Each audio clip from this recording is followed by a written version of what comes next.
صرت أصحى من نومي أقول اللي بيجي من الله حياه الله، أخذها بالهداوة، عيش حياتي ببطء.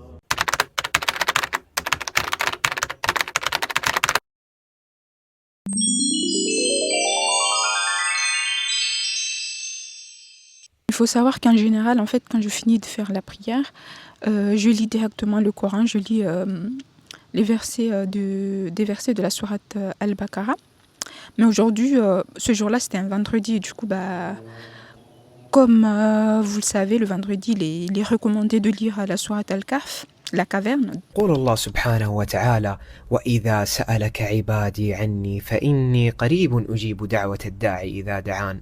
أنت متخيل أن الله سبحانه وتعالى يجيب دعوتك إذا دعيت ويأمرك بالدعاء ويوعدك بالإجابة. Une fois que j'ai fini de lire le Coran, je prends mon livre d'invocation, comme je vous le montre. C'est un livre que ma mère m'a acheté il y a de cela des années. Je l'ai depuis longtemps. Alors je lis toutes les invocations qui s'y trouvent.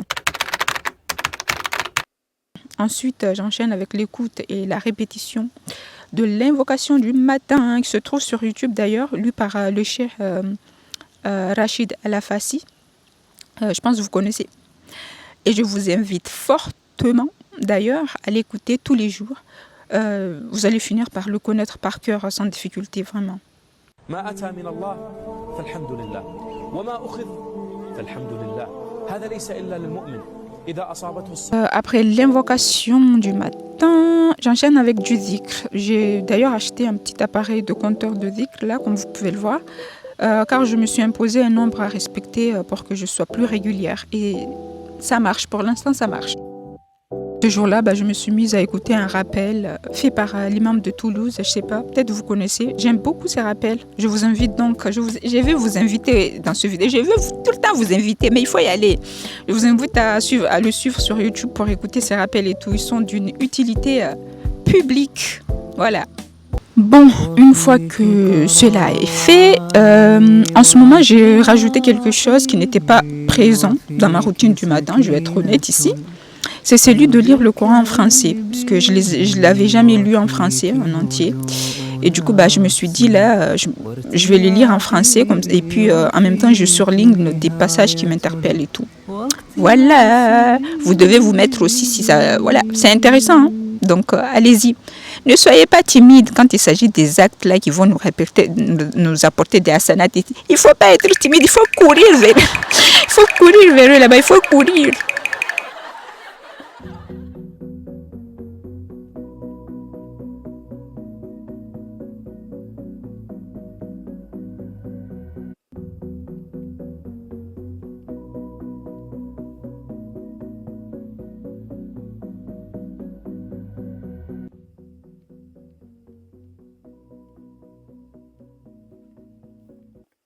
Il faut savoir que je m'impose une lecture religieuse et une lecture mondaine, si j'ose dire.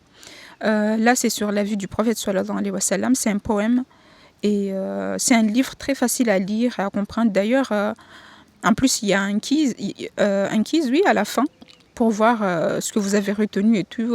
C'est très bien. En plus, le livre, il est très, très bien organisé. Il n'est pas difficile à lire. Les mots, ils sont pas collés et tout. Il est très bien. Franchement, c'est très beau à l'intérieur. Ça donne envie de lire. Et puis, l'auteur et tout, il n'utilise pas des mots difficiles et tout. Donc, ça va aller. Je vous le conseille.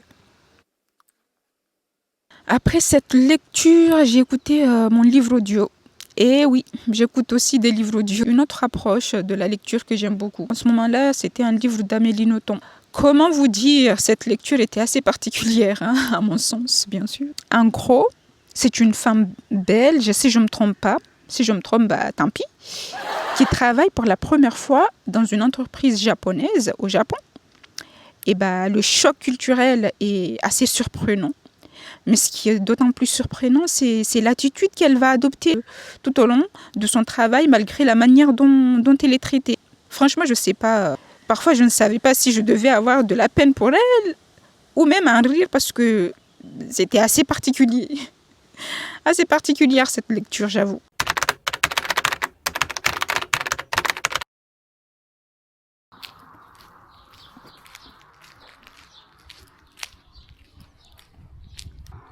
Là, je me suis mise à marcher en même temps.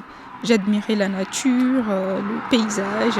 Comme vous pouvez le voir, il n'y a personne sur la route. C'était très calme. On n'entendait que des bruits des voitures qui passaient et tout. Et tout le monde était resté chez soi, tranquillement. Et ils avaient raison, hein, parce que la canicule, ah là là, comment ça nous a attrapés, ça nous a pas loupé. Hein.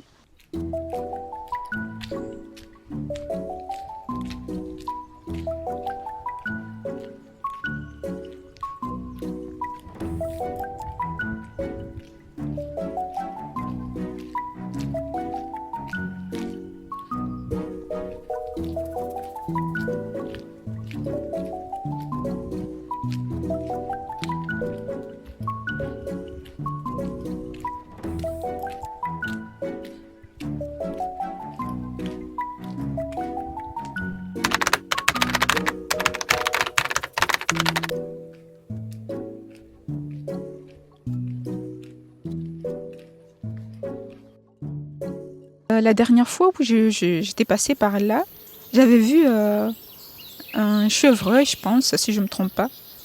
Mais il n'y avait pas trop de feuilles. Je n'ai pas pu il n'y avait pas trop de feuilles. Au contraire, il y avait trop de feuilles. Du coup, je n'ai pas pu le prendre en photo. Dommage. Mais il était beau. Hein.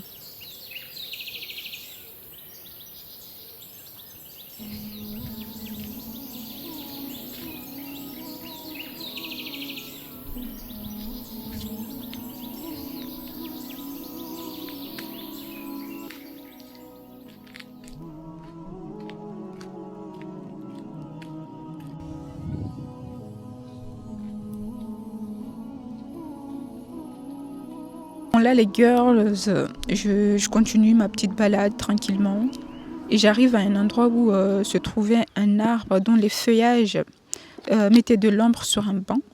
Je me suis donc assise pour lire le livre que j'avais amené avec moi.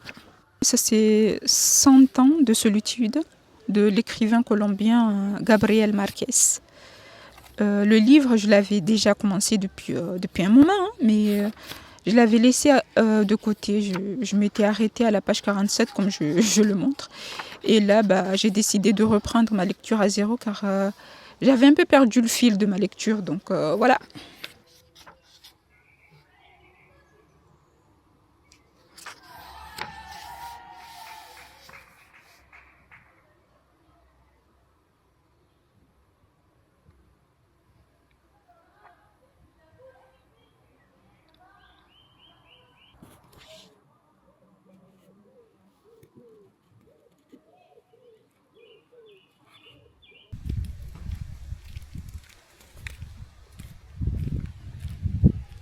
Les girls, une fois lassée, je rebrousse chemin.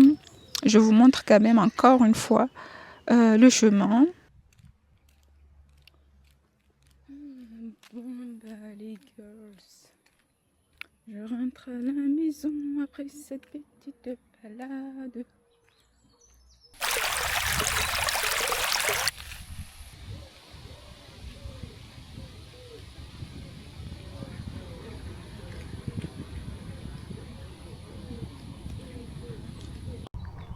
وفيك قرار عيني وانشراحي وفيك سكينة القلب الكئيب وفيك هدوء نفسي وارتياحي وفيك نهاية الوقت العصيب.